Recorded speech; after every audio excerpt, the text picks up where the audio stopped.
Hello everybody, Version here. I thought there in the past I'd always kind of enjoyed watching other people's videos that they did around their homestead and improvements and stuff. Really found that a lot of fun and stuff. So now that I got my place, I thought I'd kind of return the favor and put a video out what it kind of looks like and some of my plans, and if anybody got any kind of ideas, hey, give me a holler. As you can see, this is one of 17 pecan trees out here. 17. I've only was able to pick off of 2 trees, and I got more pecans I'll ever need. I wind up trying to sell some of them. As you can see here, got a old hackberry. Only thing those things are good for is shade, but eventually that's going to be coming out and stuff. The fellow I got this place from, he didn't water nothing, didn't take care of the grass. He actually had some pear trees and peach trees and didn't water them, and they all died. I did manage to save one of them, and I'll point that out to you when we get to it. Got a whole ton of trees here in the front yard, as you can see. Probably thin out a couple of those out here to get a little. You see, they're overcrowded. So some of these are going to be coming out. I ain't gonna worry about it now. Wish they had kind of cut back on the number of pecan trees they put in, and done some more pears and other fruits and stuff that would have lasted. But then again, like I said, this last ding dong didn't bother watering anything, and the pear trees they did have died. But still, 17 pecan trees is a bit much. It's kind of amazing though that I got such a bumper crop here, and talking to the neighbors, it's a bumper crop every year, and right in the middle of a drought. And what it is, apparently, these pecans are able to sink their roots down to the water table. There's a well, I'll be showing here in a little bit. I pulled the top off of it. Water level is 18 feet below the surface. So these guys got all the water they need. So that's probably why they produce so good. I wish the pear trees and peach trees were able to do that, and they'd still be here, but oh well. Anyway, I'm gonna bring this place at one time was a real lush green oasis, as the neighbors talked to about it, the original owners, and then they died off, and the second owners came in, and they were so tight they squeaked. They didn't even pick up the pecans. They thought that they were a nuisance when they went to cut the grass. Anyway, this is a hard shell. As far as I can tell, I only got 2 hard shell trees, and the rest are soft shells. Right along here are the oleanders. And these are going to be poisoned out real quick. Mostly due to, in fact, I'm allergic to them. Man, they tear me up. Here's one of the one of the only fig trees I know that survived. And they're pretty drought hardy. Here goes one of them doves that were just all over the place out here. Figs seem to be pretty drought hardy. I know he wasn't watering these either. Right up to the front and stuff, and it's held on. I gave it a good soaking and stuff, and pretty soon here I'm going to be gathering up all the cow poop I can and throwing around the trees and throwing around the grass. I do got some trimmings off another fig tree off a place I grew up on, and I'm hoping I can get them going, kind of keep that tree growing. I used to pick a ton of figs every year off that tree and give them to my grandmother, and she'd make an awesome set of preserves out of it. What was actually able to made it to grandma's house, because man, everybody dived into them. Anyway, walking around, there is a sprinkler system out here. I'm digging holes everywhere trying to figure it all out. Big old live oak. Man, I love oak trees. Just can't. They're awesome. And next to them, there's one, and there's 2 pomegranate trees. Boy, I was all excited, going to make some pomegranate juice. I was going to pick them all out. And along with the drought, I'm surprised they produce what they put out that you see hanging off the tree, but they all pretty much didn't finish complete inside, and they were just rotted and nasty and stuff. So I know they didn't get enough water for what they needed and everything, and it just kind of rotted and didn't finish forming out or anything, so that was all wasted.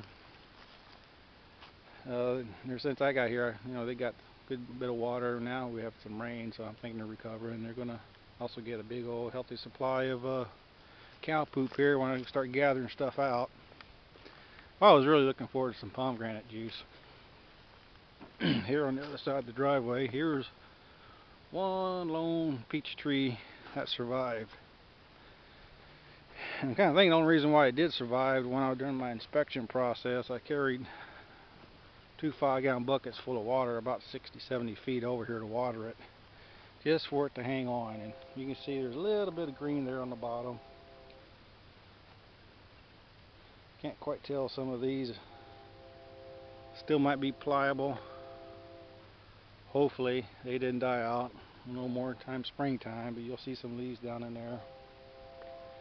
Over in there's the other peach tree. It didn't make it. I took water to it too, but it was all, I didn't see one leaf on it when I was here inspecting and stuff. So there's going to be more peach trees out here, big trees. But name it, I want to try to grow it, some apricots, a little bit of everything. And I got some mushrooms. I don't know if those are edible kind or not, but you know what? I ain't about to find out. Here's an old mulberry tree.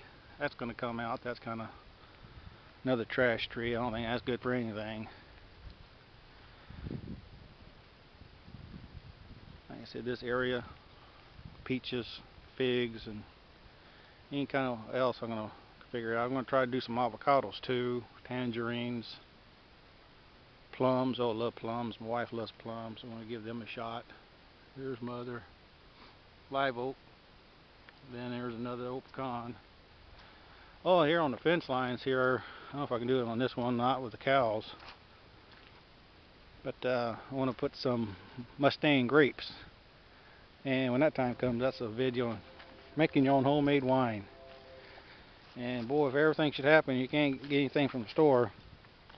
What kind of benefit would that be if you knew how to make your own homemade wine and had the grapes that growing right out the door?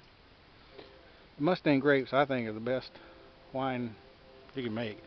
Not much of a fat wine drinker, but the stuff I make, not trying to brag, but it's pretty good stuff. This little storage shed right here had a huge vine on it. And dang, if they didn't cut it all back. You can see some root stock here. The leaves are resprouted. I need to make some type of something for them to climb up onto and get that vine going again.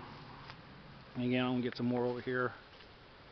I like making my homemade wine. I said that'd be a whole video in itself. That's a lot of fun, and a lot of fun to share and give it to people, and they all seem to enjoy it.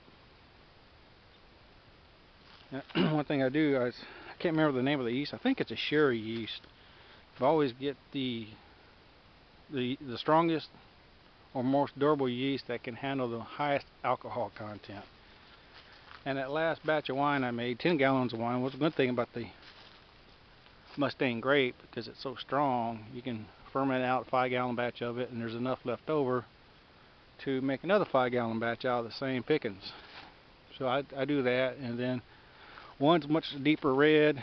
The second batch is a much lighter red, kind of like same process like the old whiskey barrels, how they like Jack Daniels and them guys.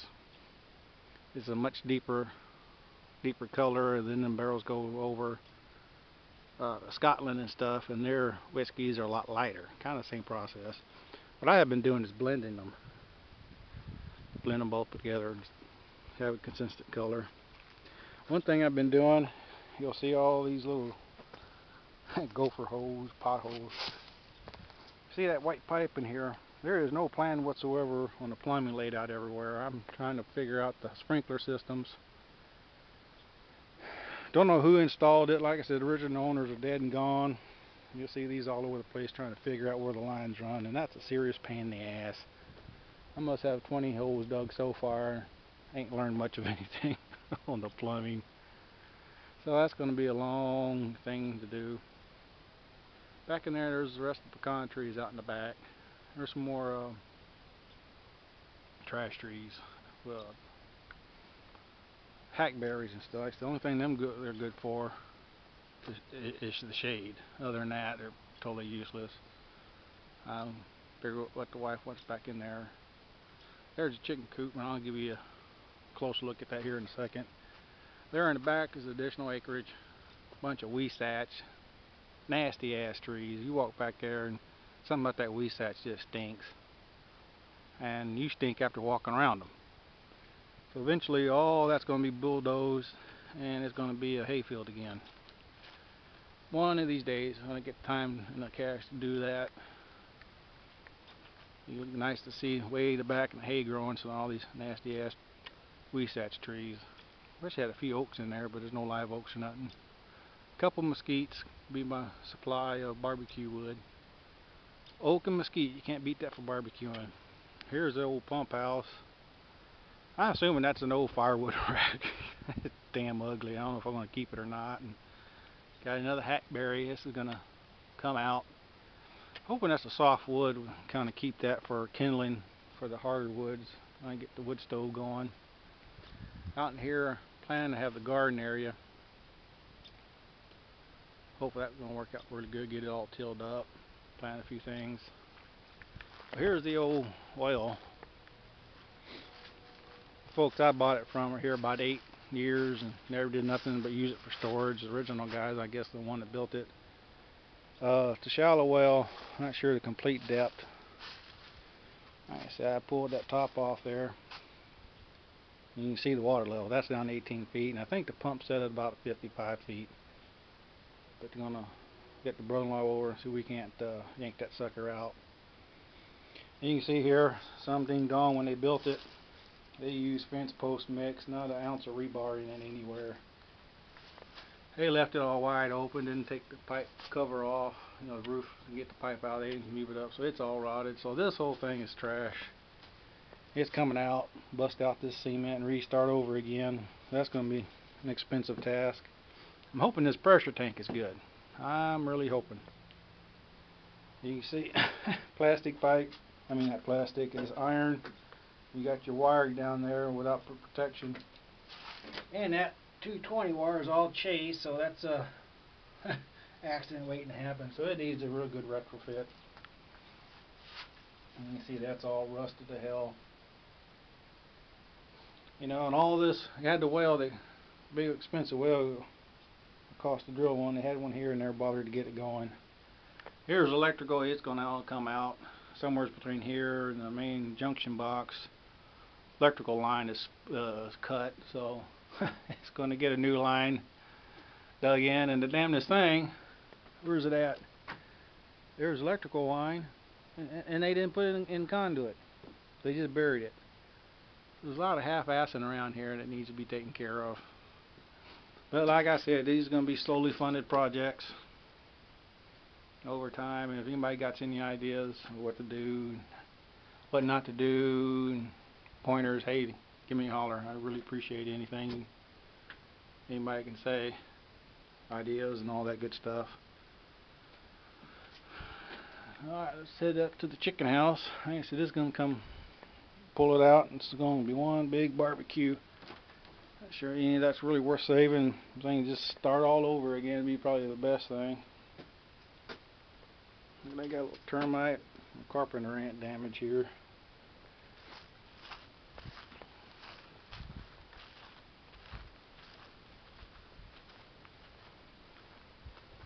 Got the area here for the chickens. I ain't got the chickens yet. I think I got 2 different fenced areas over here. I guess let them run around, and gonna get that done here probably by coming spring. Not for sure, but you know, I'll do another video on that, how things go. Here's the old chicken coop. One thing I think would be beneficial is having one of those one of the grapevines strung up here, have it come up on the side to help block that summer sun, because it really can heat up in here off this tent. You see the chicken coop. One thing I do want to do is dig out a little trench and pour a little footer, a little cement and rebar in there, just to keep the skunks and coons, anybody else from digging up under there and getting my chickens. If anybody ever done that, if that worked out great, hey, let me know. I figure going down about 6 inches, put a single piece of rebar and pour it before I get them. I know the girl, they said they had some chickens here and I first got here, and too much trouble. And then the coon started coming, took care of them, so these didn't ever mess with it since. So that's the plan on that. Like I said, not no rush. Just as I got time and cash to do stuff. Gonna fix this sucker up, get the chickens going. I'm thinking they got plenty of room to go scratching around and chewing on bugs and grass and everything else that they like to eat. And here's the rest of it. Like I said, there's the old burn pile. Burn ban was lifted, so that got torched. I had a ton of damn weed thatch, and that stuff stinks. But yeah, hopefully I'm gonna have that stuff all bulldozed fairly soon, pushed in a pile, have it root plowed and stuff, and get it back to a good old hayfield again. Get some hay growing out here. You can see there's an old water trough someone made out of a bathtub. I ain't quite found that line. You can see the PVC line there on the left. Alright folks, that's about it for the tour. If you got any ideas what to do and stuff, shoot me a message. Alright, appreciate your time. God bless.